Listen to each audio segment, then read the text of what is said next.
আলহামদুলিল্লাহ, প্রশংসা সেই মহান আল্লাহ রাব্বুল আলামিনের জন্য, যার অশেষ অনুগ্রহে পৃথিবীর সর্বোৎকৃষ্ট স্থান, আল্লাহর পবিত্র ঘর, মুত্তাকিদের ঘর, যে মহান রব এইবারে আমাদেরকে উপস্থিত হওয়ার তৌফিক দান করেছেন, তার শুকরিয়া আদায় করে আলহামদুলিল্লাহ। বিশ্ব মানবতার মুক্তির দূত, যারা আগুনের বিশ্ব থেকে বিদায় নিয়েছিল অন্যায়, অত্যাচার, জুলুম, ব্যভিচার, পাপাচার, অনাচার, মুহাম্মদ রাসূলুল্লাহ সাল্লাল্লাহু আলাইহি ওয়াসাল্লাম। সম্মানিত মুসল্লিবৃন্দ, সংক্ষিপ্ত পরিসরে জুমার খুতবার বিষয় মুসিবতে ধৈর্য ধারণ। বিপদ আপদ বালা মুসিবতে করণীয় কি আমাদের? আমরা ব্যক্তি হিসেবে, মানুষ হিসেবে দুর্বল, এটা সৃষ্টিগত। আর মুমিনরা বা যে কোনো ব্যক্তি বিভিন্ন কারণে কেউ না কেউ কোনো না কোনো ভাবে আমরা মুসিবতে আক্রান্ত, বিপদগ্রস্ত। বিপদ আপদ বালা মুসিবত, মানসিক পেরেশানি আমাদের মধ্যে আছে। প্রত্যেকটা মানুষের সাথে এটা সম্পৃক্ত। দেখেন, আপনি নিজেকে নিয়ে এবং নিজের পরিবারকে নিয়ে চিন্তা করেন। হয় আপনি অসুস্থ, নাহলে আপনার পারিবারিকভাবে আপনার ছেলে বা মেয়ে বা বোন কেউ অসুস্থ, অথবা বিপদগ্রস্ত বা অন্য কোনো টেনশন পেরেশানির মধ্যে আপনি আছেন। প্রত্যেকটা মানুষ বা প্রত্যেকটা পরিবারের কোনো না কোনো সদস্য এই পেরেশানিতে থাকে। এই অবস্থাতে আমাদের করণীয়টাকে আসলে কেন এটা হয়, বিশেষ করে মুমিনদের জন্য? আল্লাহ রাব্বুল আলামিন আল কোরআনে বহু জায়গায় রাসূল সাল্লাল্লাহু আলাইহি ওয়াসাল্লাম তার সহিহ সুন্নাহর মধ্যে আমাদেরকে এই বিষয়ে সতর্ক সাবধান করছেন এবং এই প্রতিদানের আশা বা নিশ্চয়তা আমাদেরকে প্রদান করেছেন। আলহামদুলিল্লাহ, যদি আমরা এই বালা মুসিবতে, বিপদে যদি ধৈর্য ধারণ করতে পারি, আল্লাহর প্রতি সন্তুষ্ট থাকতে পারি, তাহলে মুমিন হিসেবে আমাদের এই বিপদ আমাদের জন্য কল্যাণকর। আলহামদুলিল্লাহ, এই বিষয় নিয়ে আজকে সংক্ষিপ্ত আলোচনা পেশ করার চেষ্টা করবো ইনশাআল্লাহ। ওমা তাওফীক ইল্লা বিল্লাহ, আলাইহি তাওয়াক্কালতু ওয়া ইলাইহি উনীব। আল্লাহ রাব্বুল আলামিন আল কোরআনের মধ্যে আমরা এই বিপদগ্রস্ত হই কেন, আমরা কোরআন এবং সুন্নাহ ঘেঁটে বা পড়াশোনা করে যতটুকু উপলব্ধি করার চেষ্টা করেছি, তিনটা কারণে হতে পারে। আপনি অসুস্থ হয়েছেন বা বিপদগ্রস্ত হয়েছেন বা পেরেশানির মধ্যে রয়েছে, আপনি যদি মুমিন হয়ে থাকেন তাহলে তিনটা কারণ সম্পৃক্ত হতে পারে। এক, এটা হলো আল্লাহর পরীক্ষা। আল্লাহ জানতে চাচ্ছেন আপনাকে বিপদ দিয়ে, অসুস্থ করে বা পেরেশানির মধ্যে রেখে যে আপনি সত্যবাদী না মিথ্যাবাদী। আল্লাহ রাব্বুল আলামিন বলছেন যে আহাসিবান নাস আইয়ুতরাকু, যে মানুষকে ধারণা করে নিয়েছে যে তাকে এমনি ছেড়ে দেওয়া হবে, যে আইয়াকুলু আমান্না ওয়া হুম লা ইফতানুন, যে আমরা ঈমান এনেছি একথা বললেই কি আল্লাহ তাদেরকে ছেড়ে দেবেন? মানুষকে এটা ধারণা করেছে, অথচ তারা পরীক্ষায় পতিত হবে না, আল্লাহ তাদেরকে পরীক্ষায় ফেলবেন না। এরপর আল্লাহ রাব্বুল আলামিন বলেন ওয়ালাকাদ ফাতান্নাল্লাযীনা মিন ক্বাবলিহিম, তাদের পূর্বে আমরা বহু জাতিকে বা বহু মানুষকে আমরা পরীক্ষা নিয়েছি, পরীক্ষায় ফেলেছি, ফিতনায় ফেলেছি। কেন? আল্লাহ বলেন ফালিয়ালামাল্লাহুল্লাযীনা সাদাকু, আল্লাহ এর মাধ্যমে জানতে চাচ্ছেন যে কে সত্যবাদী আর কে মিথ্যাবাদী, কে হকপন্থী। হককে ধরার কারণে, সুন্নাহকে আঁকড়ে ধরার কারণে আপনি বিপদগ্রস্ত হয়েছেন।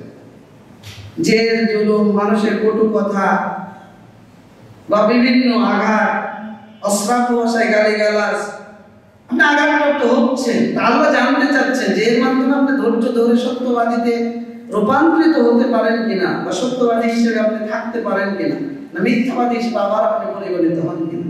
এটা একটা কারণ আপনার আমার বিপদে।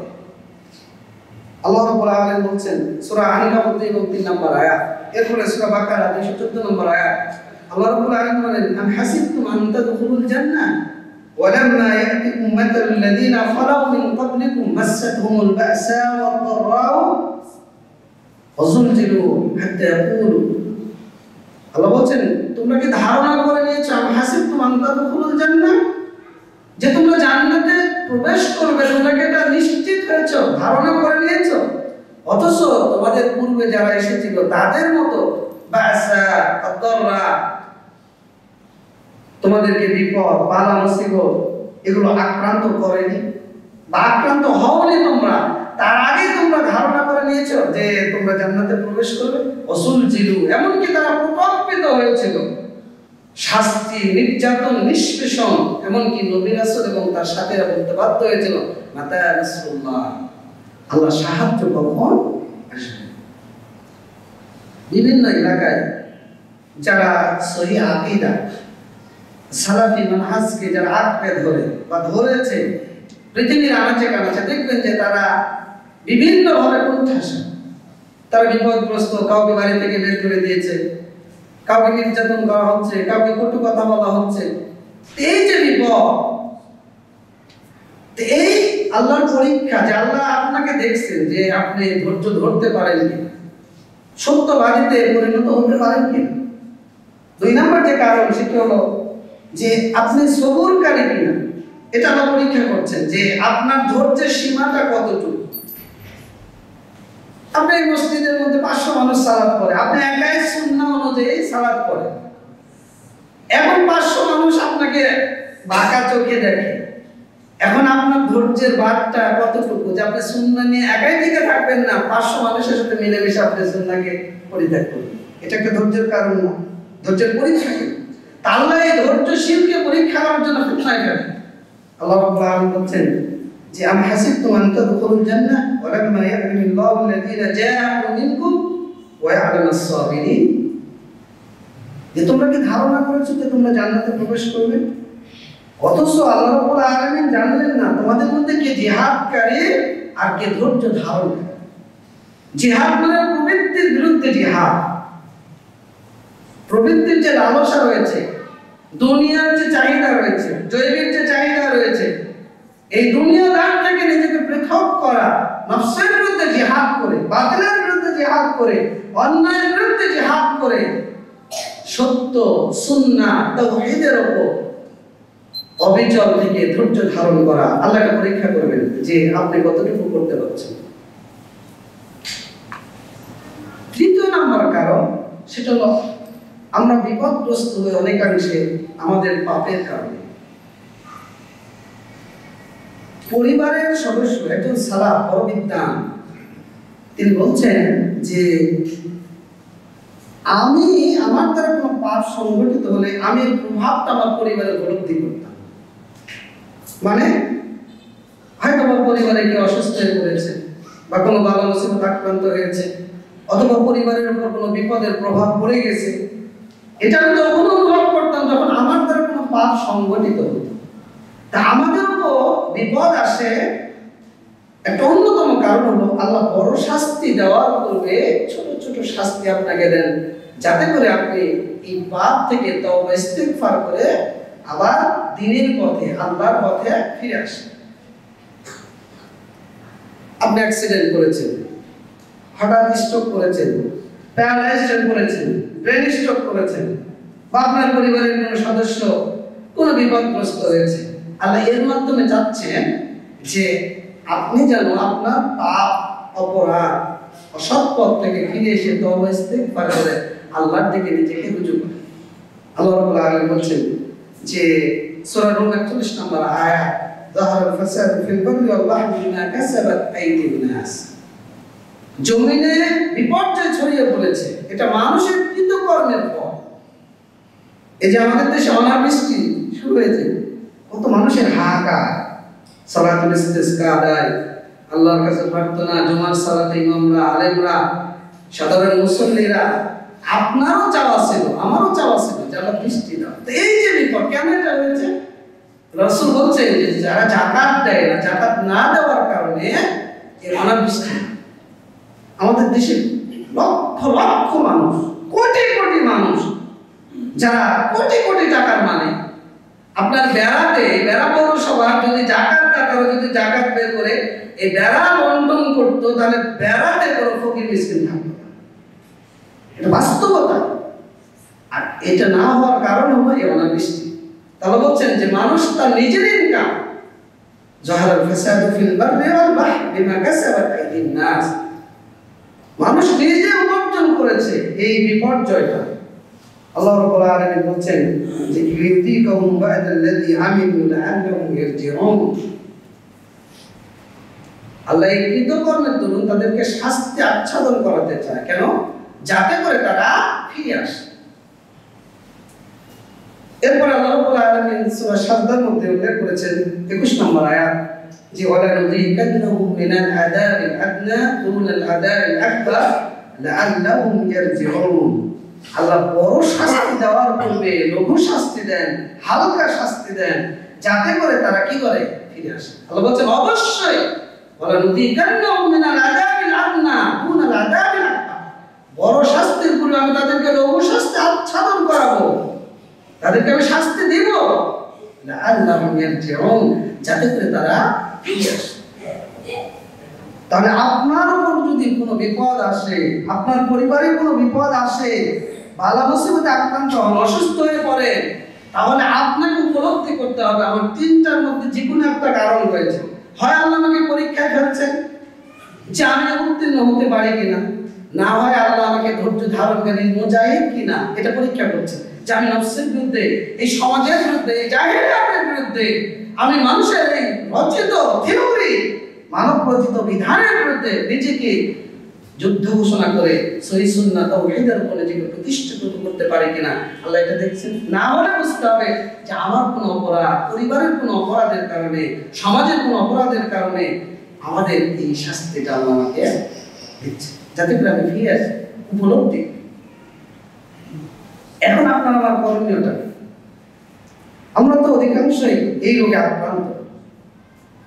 আপনার জন্য আমার জন্য করণীয় হলো ধৈর্য ধারণ করা। আল্লাহ রাব্বুল আলামিন বলছেন যে সূরা বাকারা 153 নম্বর আয়াত, ইয়া আইয়ুহাল্লাযীনা আমানু ইসতাঈনু বিস-সাবরি ওয়াস-সালাহ, হে ইমানদারগণ তোমরা সালাত এবং সবরের মাধ্যমে আল্লাহর কাছে সাহায্য কামনা করো। একটা হলো ইস্তিআনা, আর একটা হলো ইস্তিগাসা। সাহায্য দুই প্রকার। একটা হলো স্বাভাবিক সাহায্য, যেটা আমি আপনি সবসময় চাই, ইয়াকা না'বুদু ওয়া ইয়াকা নাস্তাঈন, আল্লাহ তোমারই ইবাদত করি, তুমি আমাদেরকে কি করো? তোমার ইবাদত করার জন্য সাহায্য করো, তৌফিক দাও। আল্লাহ তৌফিক না দিলে আপনি ইবাদত করতে সক্ষম হবেন না। এজন্য আল্লাহ তৌফিক চাইতে হয়, প্রত্যেক দিন 70 বার করে আপনি চান। এটা হলো সাধারণ চাওয়া, সাধারণ সাহায্য। আর ইস্তিগাসা হলো বিপদগ্রস্ত হলে সাহায্য চাওয়া। বিপদে পড়েছেন, যমুনাতে পদ্মাতে ঢুকে গেছেন, ঝড় উঠেছে, নৌকা মনে করেন এদিক ওদিক, এখন কি করবেন? সাহায্য চাইবেন কার কাছে? কার কাছে? নাকি শাহজাহানের মাজারের কাছে? এটা হলো ইস্তিগাসা। তাহলে বলছেন তোমরা যদি বিপদে হোক, বালা মুসিবত হোক, যেখানেই হোক, যেভাবে হোক, ইস্তাঈনু বিস-সাবরি ওয়াস-সালাহ, তোমরা সালাতের মাধ্যমে চাও, ধৈর্য ধারণের মাধ্যমে চাও আল্লাহর সাহায্য। এরপরে আল্লাহ রাব্বুল আলামিন বলছেন যে ইন্নাল্লাহা মা'আস-সাবিরিন, কেননা আল্লাহ রয়েছেন কাদের সাথে? যারা ধৈর্যশীল, যারা ধৈর্য ধারণ করতে পারে, আল্লাহ তাদের সাথে রয়েছে। এজন্য অনেক সময় রাসূল সাল্লাল্লাহু আলাইহি সাল্লাম যখন কোনো বিষয়ে চিন্তিত হতেন, রাসূল সাল্লাল্লাহু আলাইহি সাল্লাম সাথে সাথে সালাত আদায় করতেন। আপনি বিপদে পড়েছেন, কোনো বিপদ হঠাৎ এসে গেছে, আপনি সালাতে দাঁড়িয়ে যান, আল্লাহর কাছে সাহায্য চান। রাসূল বলেন যে হুযায়ফা রাদিয়াল্লাহু আনহু বলছেন যে কানা নবী সাল্লাল্লাহু আলাইহি সাল্লাম ইযা হাযাবাহু আমরুন সাল্লা। আবু দাউদের হাদিস রয়েছে 1319 নম্বর, যে রাসূল কোনো বিষয়ে চিন্তিত হলে, যখন চিন্তাগ্রস্ত হতেন, সাথে সাথে তিনি সালাতে দাঁড়িয়ে যেতেন।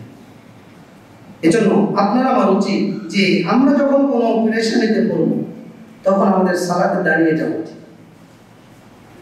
আল্লাহ রাব্বুল আলামিন আপনার মা, আপনার সম্পদ, আপনার সন্তান, আপনার নফস, আপনার ক্ষেত খামার, ফসল ফলাবে, এগুলোর পরীক্ষা নেবেন ক্ষতি দিয়ে, ধ্বংস দিয়ে। আল্লাহ রাব্বুল আলামিন বলছেন সূরা বাকারা 155, 56, 57 নম্বর আয়াত যে ওয়ালানাবলুয়ান্নাকুম বিশাইইন মিনাল খাউফি ওয়াল জুই ওয়া নাকসিম মিনাল আমওয়ালি ওয়াল আনফুসি ওয়াস সামারাত ওয়া বাশশিরিস সাবিরিন। আল্লাহ রাব্বুল আলামিন বলেন যে অবশ্যই আমি তোমাদেরকে পরীক্ষা করব মিনাল খাউফ, ভীতি দিয়ে, ভয় দিয়ে, ক্ষুধা দিয়ে, ওয়া নাকসিম মিনাল আমওয়ালি ওয়াল আনফুসি, সম্পদ এবং জীবন বিনষ্টের মাধ্যমে, ফসলাদি বিনষ্টের মাধ্যমে আমি তোমাদেরকে অবশ্যই অবশ্যই পরীক্ষা করব। আপনি 1 কোটি টাকার মালিক, হঠাৎ রাতারাতি আপনার শেষ। আমাদের দেশে ঘটেছে না ঘটেনি? বহু ঘটেছে। আবার অনেক মানুষ খেটে খাওয়া মানুষ, আল্লাহ তাকে কোটিপতি করেছে। আবার রাতারাতি কোনো কোটিপতিকে আল্লাহ শেষ করে দিয়েছে। তো এই যে রাতারাতি আপনার সন্তানকে আল্লাহ নিয়ে নিয়েছেন, রাতারাতি আপনার পরিবারের কোনো সদস্যকে আল্লাহ নিয়ে নিয়েছেন, আল্লাহ বলছেন অবশ্যই আমি তাদেরকে পরীক্ষা করব, ক্ষুধা দিয়ে, যন্ত্রণা দিয়ে, কষ্ট দিয়ে, জীবন দিয়ে, সম্পদের বিনষ্ট দিয়ে, ফল মানুষের বিনষ্ট দিয়ে। এরপর আল্লাহ বলছেন ওয়াবাশশিরিস সাবিরিন, হে মুহাম্মদ সাল্লাল্লাহু আলাইহি ওয়াসাল্লাম, যারা ধৈর্য ধারণকারী আপনি তাদেরকে সুসংবাদ দান করুন। সুবহানাল্লাহ, ধৈর্যের কত প্রতিদান। এরপর আল্লাহ বলছেন আল্লাযীনা ইযা আসাবাতহুম মুসিবা ক্বালু ইন্না লিল্লাহি ওয়া ইন্না ইলাইহি রাজিউন। মুমিন ব্যক্তি যখন কোনো মুসিবতে আক্রান্ত হয়, বিপদগ্রস্ত হয়, তখন তারা বলে আল্লাহর প্রতি সন্তুষ্টি, যে আমরা আল্লাহর জন্য নিশ্চয় আমরা আল্লাহর দিকে প্রত্যাবর্ত। আর যারা দুনিয়াদার, যাদের প্রতি ঈমান নাই, যাদের মধ্যে ঈমান নাই, আমল নাই, তারা এটাকে কিছুই মনে করে না, আসছে আবার যাবে। অথবা মনে করেন কারো হলে গাড়ি দেবে যে ঠিকই হয়েছে, আমি যদি আমেরিকাতে বিএনপি যদি করতে বলবো ঠিকই হয়েছে। এটা আমাদের কালচার, কিন্তু আমি জানি না আপনি বিপদগ্রস্ত হয়েছেন কেন, এটা আমি জানি না। অতএব যে বিষয়ে আমি জানি না সে বিষয়ে আমার মন্তব্য করা উচিত নয়। কেমন লাগে আপনাকে পরীক্ষায় ফেলবেন বা ফেলেছে, এটা আমার জানা নেই, জানে কে? এই জন্য কোনো মুমিন, কোনো ভাই, কোনো মুসলিম বিপদগ্রস্ত হলে তার জন্য ক্ষমা চাইতে হয়, তার জন্য দোয়া করতে হয়। কেন? ওই বিপদটা আপনারও হতে পারে, ফেরেশতা আপনার জন্য দোয়া করবে। কালচার পরিবর্তন করতে হবে আমাদের। এরপর আল্লাহ রাব্বুল আলামিন বলছেন সূরা লুকমান, আপনি আপনার সন্তানকে, পরিবারকে এই নাসিহা করেছেন কিনা আমার জানা নেই, যে ধৈর্যতে ধরতে হয়। লুকমান হাকিম তার সন্তানকে বলছে যে ইয়া বুনাইয়া আকিমিস সালাহ ওয়ামুর বিল মারুফ ওয়া নাহি আনিল মুনকার ওয়াসবির আলা মা আসাবা ইন্না যালিকা মিন আসমিল উমুর। সন্তানকে ডেকে বলছে আকিমিস সালাহ, তুমি সালাত কায়েম করো, ওয়ামুর বিল মারুফ, সৎ কাজের আদেশ দাও, ওয়া নাহি আনিল মুনকার, অসৎ কাজ থেকে বিরত থাকো, ওয়াসবির আলা মা আসাবা, তোমার উপর যদি বিপদ আসে তাহলে ধৈর্য ধারণ করো। ইন্না যালিকা মিন আসমিল উমুর, ধৈর্য ধারণ সর্বোৎকৃষ্ট সুদৃঢ় একটা বিষয়, সুদৃঢ় একটা কাজ। আল্লাহ রাব্বুল আলামিন সূরা আল ইমরান 186 নম্বর আয়াত, আমরা ইসলামী বিদ্বেষী ইহুদি, খ্রিস্টান, অমুসলিম, মুশরিক, কাফের এদের কাছ থেকে অনেক সময় কষ্টদায়ক কথা শুনি, কটু বিষয় শুনি, আমরা কষ্ট পাই, মুমিনরা কষ্ট পায়। তো এখানেও যদি আপনি ধৈর্য ধারণ করেন, তাকে অবলম্বন করেন, তো এটাও সুদৃঢ় একটা কাজ। আল্লাহ রাব্বুল আলামিন বলছেন যে লাতুবলাউন্না ফি আমওয়ালিকুম ওয়া আনফুসিকুম, তোমরা তোমাদের নাফস এবং মালের পরীক্ষায় পতিত হবে, অবশ্যই আল্লাহ পরীক্ষা করবেন। এরপরে আল্লাহ বলছেন যে ওয়ালা তাসমাউন্না মিনাল্লাযীনা উতুল কিতাব মিন ক্বাবলিকুম মিনাল্লাযীনা আশরাকু আদান কাসীরা, ইহুদি খ্রিস্টানরা এবং মুশরিকদের কাছ থেকে তোমরা অনেক কষ্টদায়ক বিষয় জানবে বা শুনবে বা পাবে। আল্লাহ রাব্বুল আলামিন বলেন ওয়া ইন তাসবিরু ওয়া তাত্তাকু, যদি তোমরা ধৈর্য ধরো এবং তাকে অবলম্বন করো তাহলে ফা ইন্না যালিকা মিন আসমিল উমুর, এটা একটা সুদৃঢ় বিষয়। যদি আমরা ধৈর্য ধারণ করতে পারি, ধৈর্যের প্রতিদান অনেক। রাসূল সাল্লাল্লাহু আলাইহি ওয়াসাল্লাম আল্লাহ রাব্বুল আলামিন তার মাধ্যমে জানিয়ে দিচ্ছেন সূরা জুমার 10 নম্বর আয়াত, ইন্নামা ইউআফাস সাবিরুনা আজরাহুম বিগাইরি হিসাব।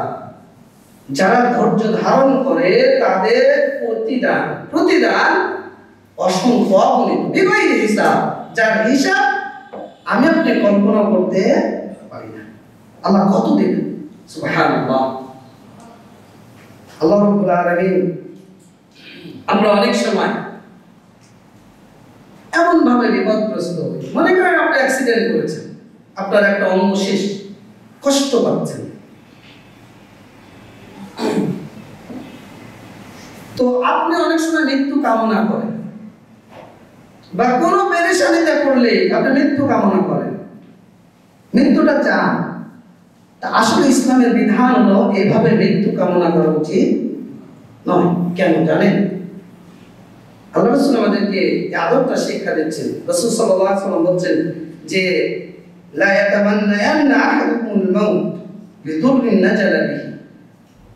কোন বিপদে পড়লে তোমাদের মৃত্যু কামনা করা উচিত নয়। কেন? ফাইন কানা লাবুদ্দা মুতামান্নিয়ান ফালিয়াকুল। যদি মৃত্যু কামনা করতে হয় তাহলে তোমরা বলো যে আল্লাহুম্মা আহইনি মা কানাতিল হায়াত খায়রান লি। আল্লাহ, তুমি আমাকে জীবন দাও যদি আমার জীবনটা আমার জন্য কল্যাণকর হয়, আর তুমি আমাদেরকে মৃত্যু দাও তাওয়াফানি ইযা কানাতিল ওয়াফাতু খায়রান লি। আর তুমি আমাকে মৃত্যু দাও যদি মৃত্যুটা আমার জন্য আল্লাহ কল্যাণকর হয়। সুবহানাল্লাহ। বুঝে দিব না? জীবনটা বেঁচে থাকলে যদি আমার কল্যাণ হয় আমার জীবনের জন্য, আমার জন্য, তাহলে তুমি আমাকে জীবন দাও, জীবিত রাখো। আর যদি মৃত্যুটা আমার জন্য কল্যাণ করে তাহলে আল্লাহ তুমি আমাকে নিয়ে নাও। কেন জানেন? হাদিসে আসছে সহিহ বুখারী 5671 নম্বর। আল্লাহ রাসূল বলেন সহিহ বুখারী 5673 নম্বরে হাদিসে যে লা ইয়াতামান্নানা আহাদুকুল মাউত, যে তোমরা মৃত্যু কামনা করো না। ফাইন কানা মুহসিনান ফালাআল্লাহু ইয়াজিদা ফি হাসানাতিহি। যে ব্যক্তি মৃত্যু কামনা করছে ওই ব্যক্তি যদি মুহসিন হয়, সৎকর্মশীল হয়, মুমিন হয়, আমলে সালেহ সম্পাদনকারী হয়, তাহলে সে আমলে সালেহ বেশি বেশি করার আল্লাহ তাকে তৌফিক দেবে। সুবহানাল্লাহ। আর যদি ওই ব্যক্তি পাপাচারে, অনাচারে, অশ্লীলতা, বেহাপনা, পাপী হয়, অপরাধী হয়, তাহলে আল্লাহ তাকে তওবা করার সুযোগ দিবেন। সুবহানাল্লাহ। অথচ আমরা না জেনে একটুতেই মৃত্যু কামনা করি, যে মরণটা হলেই ভালো হতো। সন্তানের অত্যাচারে অনেক পিতামাতা অতিষ্ঠ হয়ে বাধ্য হয়ে অনেক সময় বলে যে মরাই হয়েছে। এটা উচিত না, কারণ মুহসিন হলে নেকিটা বাড়ার সুযোগ রয়েছে, আর পাপী হলে ক্ষমা পাওয়ার সুযোগ রয়েছে। এরপরে আমরা যদি ধৈর্য ধারণ করি তাহলে কি হবে? ধরেন আল্লাহ রাব্বুল আলামিন আপনাকে কোনো বিপদ দিল, আপনি সালাত আদায় করেন, সিয়াম পালন করেন, যাকাত দেন, উমরা করেন, হজও করেন, ইসলামের মৌলিক ফরজ ইবাদত সব করেন, কিন্তু আল্লাহ তার জন্য এমন একটা মানজিল, এমন একটা অবস্থান, মর্যাদা নির্ধারণ করেছে যেটা ফরজ ইবাদত করে সম্ভব নয়। তখন আল্লাহ আপনাকে বিপদ দেয়, বালা মুসিবত দেয়, পেরেশানি দেয়। যদি আপনি ধৈর্য ধারণ করে আল্লাহ সন্তুষ্ট হতে পারেন তাহলে এর মাধ্যমে আল্লাহ আপনাকে ওই মর্যাদা দান করেন। সুবহানাল্লাহ। রাসূল সাল্লাল্লাহু আলাইহি ওয়াসাল্লাম বলেন, ইন্নাল আবদা ইযা সাবাকাত লাহু মিনাল্লাহি মানজিলাতুন লা ইয়াবলুগুহা বিআমালিহি। কোন আমল দিয়ে যদি বান্দা ওই মঞ্জিলটা ধরতে না পারে, ওই মঞ্জিলের মর্যাদায় উপনীত না হতে পারে, রাসূল বলেন ইবতালাল্লাহু ফি জাসাদিহি আও ফি ওয়ালাদিহি। তাহলে আল্লাহ তাকে তার শারীরিক ভাবে অথবা তার সন্তানের বিভিন্ন ফিতনার মাধ্যমে তাকে পরীক্ষায় ফেলেন। সুম্মা সাবারাহু আলা যালিকা, যদি ওই ব্যক্তি এর উপর ধৈর্য ধারণ করে তাহলে হাত্তা ইয়াবলুগাহুল মানজিলাতা আল্লাতী সাবাকাত লাহু মিনাল্লাহি তাআলা, তাহলে আল্লাহ এর মাধ্যমে তাকে ওই মঞ্জিলে পৌঁছে দেন। সুবহানাল্লাহ। যেটা ইবাদত করে সম্ভব, এটার নাম ধৈর্য, এটার নাম সবর। হাদিসটি আবু দাউদ 3090 নম্বর। এরপর রাসূল সাল্লাল্লাহু আলাইহি ওয়াসাল্লাম বলেন যে আপনি বিপদগ্রস্ত হন না, আপনার পেরেশানিও নাই। তা কিয়ামতের দিন যখন বিপদগ্রস্ত মানুষকে আল্লাহ প্রতিদান দেবেন তখন আপনার অবস্থা হবে কি জানেন? রাসূল সাল্লাল্লাহু আলাইহি ওয়াসাল্লাম বলেন লা ইয়াদান্না আহলুল আফি ইয়াউমাল কিয়ামা أن جلودهم قرزت بالمقارس مما يرون من ثواب أهل البلاء যখন আল্লাহ রাব্বুল আলামিন বিপদগ্রস্তদেরকে প্রতিদান দেবেন, দুনিয়াতে যারা বালা মুসিবতে আক্রান্ত হয়নি এই ব্যক্তিরা কামনা করবে যে কাশি দিয়ে শরীরটাকে রক্তাক্ত করা, তারা ইচ্ছা পোষণ করবে, কারণ এই দৃশ্যটা তারা সহ্য করতে পারবে না। তার মানে বিপদ যদি আপনার উপর আসে, বলে এটা কল্যাণ তো না অকল্যাণ, এটা কল্যাণ। রাসূল সাল্লাল্লাহু আলাইহি সাল্লাম বলেন, মা মিন মুসিবাতিন তুসিবুল মুসলিমা ইল্লা কাফারাল্লাহু বিআনহু হাত্তা শাওকাতি ইউশাকুহা। মুমিন ব্যক্তি যখন মা মিন মুসিবাতিন তুসিবুল মুসলিম, কোন মুসলিম যখন মুসিবতে আক্রান্ত হয়, তার জন্য এটা কাফারা হয়ে যায় গুনার জন্য। সুবহানাল্লাহ। এমনকি যদি তার পায়ে কাঁটা বিদ্ধ করে, কাঁটা কি খুব বড় জিনিস না ছোট জিনিস? ছোট জিনিস। রাসূল বলেন হাত্তা শাওকাতি ইউশাকুহা, এমনকি যদি কাঁটাও তাকে বিদ্ধ করে পায়ে, এর কারণেও যদি ওই ব্যক্তি ধৈর্য ধারণ করে, তাহলে এটা তার গুনার জন্য কাফারা হয়ে যাবে। হাদিসটি এসেছে সহিহ বুখারী 5640 নম্বর। এরপর রাসূল সাল্লাল্লাহু আলাইহি সাল্লাম বলেন যে সহিহ বুখারী 5645 নম্বর হাদিস, মান ইউরিদুল্লাহু বিহি খায়রান ইউসিব মিনহু, আল্লাহ যার কল্যাণ চান তাকে বিপদগ্রস্ত করে, তাকে বালা মুসিবতে আক্রান্ত করে, আল্লাহ পরীক্ষা করার জন্য আপনার ধৈর্য কতটুকু, আল্লাহর প্রতি আপনি সন্তুষ্ট হতে পেরেছেন কিনা। কাব রাদিয়াল্লাহু আনহু যখন তিনি হাদিসগুলো জানলেন যে বিপদে ধৈর্য ধারণ বা অসুস্থ হলে ধৈর্য ধারণ করলে এমন এমন প্রতিদান, তো তিনি রাসূল সাল্লাল্লাহু আলাইহি সাল্লামকে জিজ্ঞেস করছেন যে আল্লাহ রাসূল, মুসিবত যদি কম হয় তবুও কি? আল্লাহ রাসূল বললেন যে এমন কি যদি কাঁটা কিংবা তার চাইতে বড় কিছু যদি তোমাকে বিদ্ধ করে, তাহলে এর উপরও যদি তুমি ধৈর্য ধারণ করো, তাহলে আল্লাহ তোমাকে এত প্রতিদান।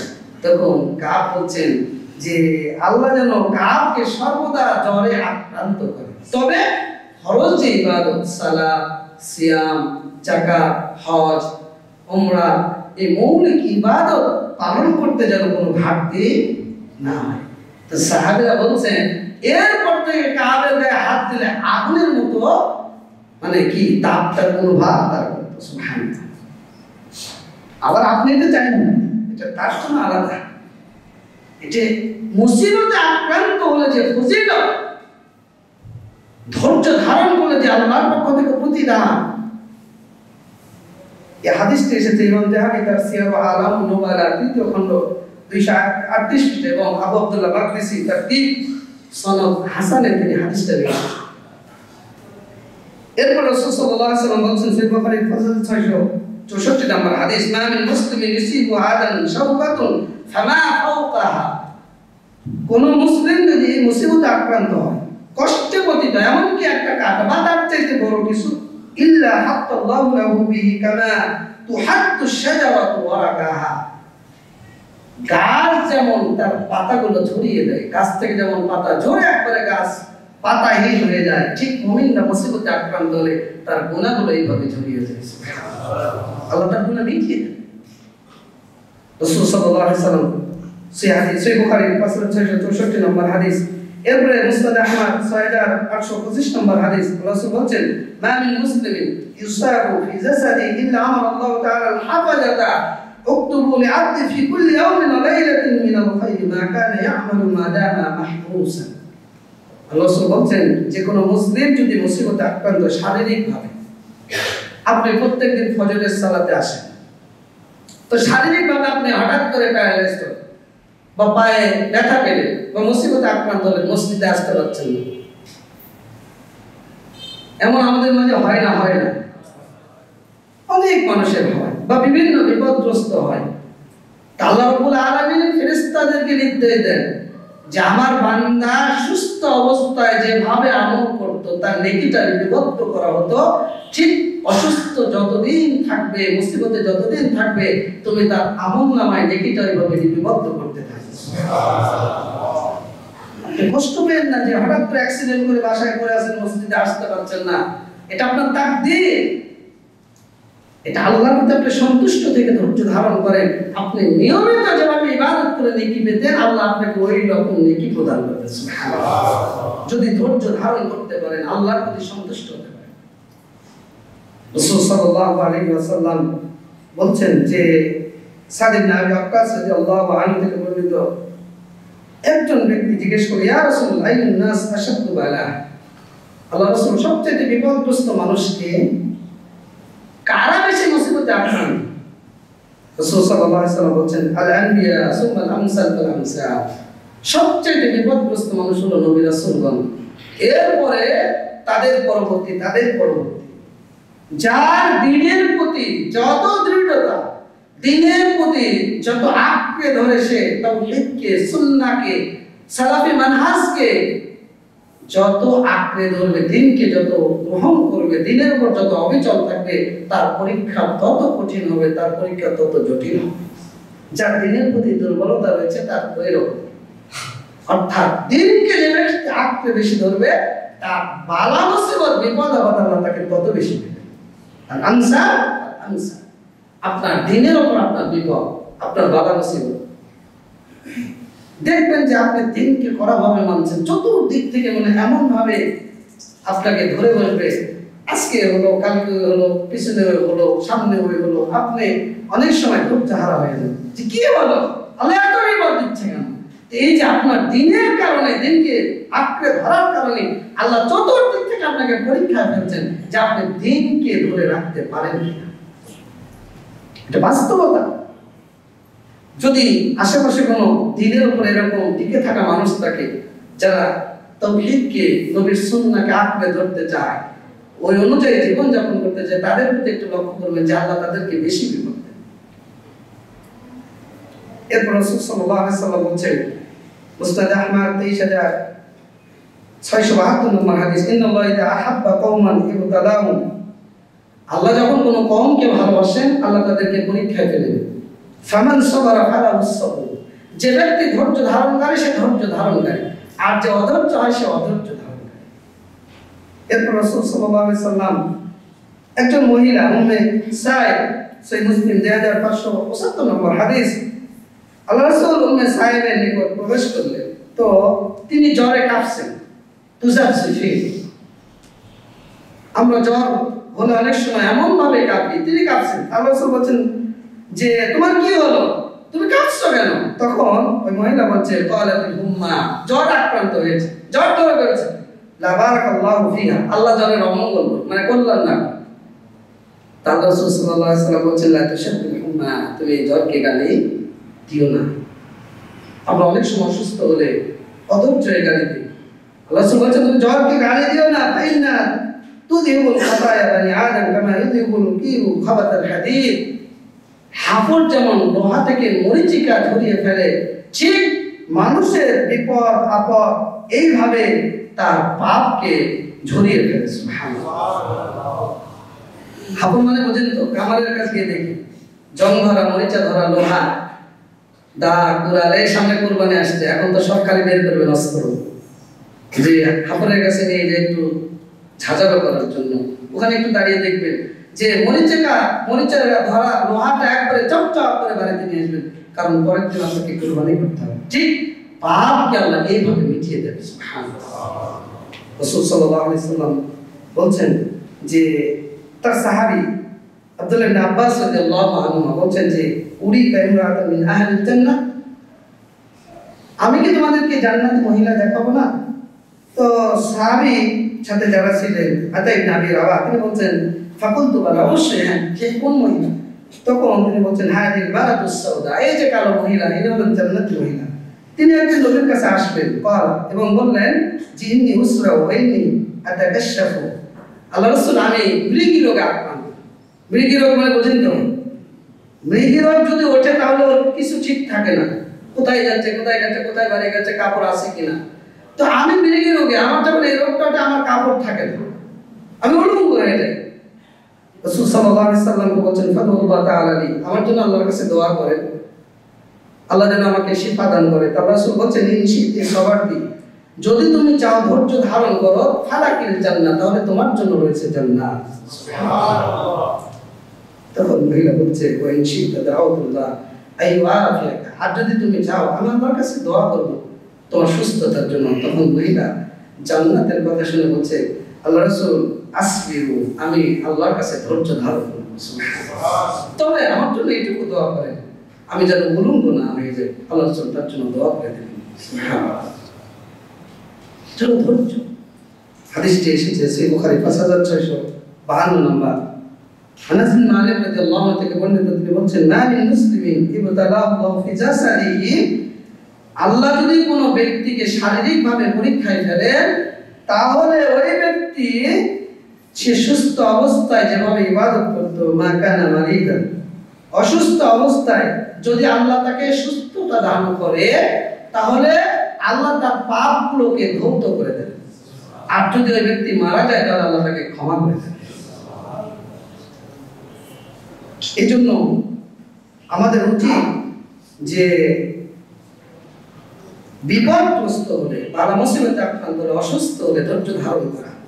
রাসূল সাল্লাল্লাহু আলাইহি ওয়াসাল্লাম বলেন, মা মিন শাইইন ইউসিবুল মুমিনা ফি জাসাদি ইউদি ইল্লা কাফারা বিহি আনহু মিন সাইয়্যাতিহি, যে কোনো ব্যক্তি, কোনো মুমিন যদি শারীরিকভাবে কোনো কষ্ট পায়, যে কোনো কষ্ট, তাহলে আল্লাহ রাব্বুল আলামিন তার পাপগুলোর জন্য সেটা কাফারা হিসেবে নির্ধারণ করেছেন। অনেক আমরা পরিবারের সদস্য রয়েছি, বিভিন্ন সময় আমরা মৃত্যুর সংবাদ শুনি। আপনার সন্তান মারা গেছে, আমার সন্তান মারা গেছে, বা কোনো ভাইয়ের সন্তান মারা গেছে, আমরা ভেঙে পড়ি, অধৈর্য হই। অথচ আপনি যদি এই সময় ধৈর্য ধারণ করতে পারেন, আল্লাহর প্রতি সন্তুষ্ট হতে পারেন, ইন্না লিল্লাহি ওয়া ইন্না ইলাইহি রাজিউন, আলহামদুলিল্লাহ, এই বাক্সটা যদি আপনার মুখ থেকে বের হয়। দেখেন হাদিস, রাসূল সাল্লাল্লাহু আলাইহি সাল্লামের সাহাবী আবু মুসা আল-আশআরী বলছেন যে ইযা মাতা ওয়ালাদুল আবদি ক্বালা আল্লাহু লিমালাইকাতিহি, কোন সন্তান, আদম সন্তানের কোন সন্তান যদি মারা যায়, তাহলে আল্লাহ ফেরেশতাদেরকে বলেন, কাবাস্তু ওয়ালাদ আবদি, তোমরা কি আমার বান্দার সন্তানকে কেড়ে নিয়েছো? ফেরেশতারা বলে, আল্লাহ নিয়েছি। এরপর আল্লাহ বলেন আবার, কাবাস্তুম সামারাতুল ফুআদি, তোমরা কি আমার বান্দার কলিজার টুকরাকে ছিঁড়ে নিয়েছো, কেড়ে নিয়েছো? ফেরেশতারা বলে, আল্লাহ হ্যাঁ নিয়েছি। কারণ নির্দেশ কার? আল্লাহ। তখন আল্লাহ ফেরেশতাদেরকে বলেন, আমার বান্দা তখন কি বলছিল, তার অবস্থানটা কি ছিল? তখন ফেরেশতারা বলে, যদি আপনার অবস্থান সেটা হয়, মা এবং বোন আপনাদেরকেও বলছি, পিতা যারা আছেন তাদেরকেও বলছি, যে এই সময় আমাদের উচিত যে ইন্না লিল্লাহি ওয়া ইন্না ইলাইহি রাজিউন, আলহামদুলিল্লাহ, এটা বলা। তো রাসূল সাল্লাল্লাহু আলাইহি সাল্লাম আমাদেরকে জানিয়ে দিচ্ছেন যে ফেরেশতা তখন আল্লাহকে বলবে যে ফায়াকুলু মাযা ক্বালা আবদি ফায়াকুলুনা হামিদাহা ওয়াস্তারজা, আল্লাহর প্রশংসা করেছে এবং আপনার দিকে প্রত্যাবর্তন করেছে। রাসূল সাল্লাল্লাহু আলাইহি সাল্লাম বলেন যে ইবনু লি আবদি বাইতান ফিল জান্নাহ ওয়াসাম্মু বাইতাল হাম, আল্লাহ বলেছে যে আমার ওই বান্দার জন্য জান্নাতে একটা ঘর নির্মাণ করো, আর সেই ঘরের নামকরণ করো বাইতুল হাম। সুবহানাল্লাহ। অনেকের ছোট বাচ্চা অনেক সময় মারা যায়, কলিজার টুকরা। আপনারা মা বোনরা, বিশেষ করে মায়েরা সহ্য করতে পারেন না। এই সময় যদি আপনি ধৈর্য ধারণ করতে পারেন, ইন্না লিল্লাহি ওয়া ইন্না ইলাইহি রাজিউন, আলহামদুলিল্লাহ, ইন্না লিল্লাহি ওয়া ইন্না ইলাইহি রাজিউন, তাহলে আল্লাহ আপনার জন্য, আমার জন্য জান্নাতে বাইতুল হাম নামে একটা ঘর নির্মাণ করেছেন। অনেক সময় অপরিপক্ক সন্তান পেটের মধ্যে এসেছে, মা অনেক কষ্ট অনুভব করে। 4 মাস 10 দিন 120 দিনের মাথায় আল্লাহ যখন রূহটা ফুঁকে দেন, এই ভূমিষ্ঠ আগ পর্যন্ত কোনো সন্তান যদি মারা যায় পেটের মধ্যে, দুর্ঘটনায় হোক, এমনি হোক, অকাল মৃত্যু হোক, যেভাবে হোক, যদি মায়েরা ধৈর্য ধারণ করতে পারে, রাসূল সাল্লাল্লাহু আলাইহি সাল্লাম বলেছেন, আল্লাযী নাফসি বিয়াদিহি, ওই সত্তার কসম করে বলছি যার হাতে আমার জীবন রয়েছে, যে ইন্না সিত্তা লা ইয়াজুরু উম্মাহু বিসাবরিহি ইলাল জান্নাহ ইযা ইহতাসাবাতহু, যদি ওই নারী ধৈর্য ধারণ করতে পারে, তাহলে এই মৃত সন্তান তার নারী ভুলি তার মাকে পেঁচিয়ে জান্নাতে নিয়ে চলে যাবে। সুবহানাল্লাহ। চিন্তা করতে পারেন আপনি, শুধু ধৈর্য ধারণ করে আল্লাহর এই সিদ্ধান্তের প্রতি সন্তুষ্ট। সন্তান দেওয়ার মালিক কে? আল্লাহ। বলেন, সন্তান দেওয়ার মালিক কে? আল্লাহ। সন্তান দেওয়ার মালিক আল্লাহ।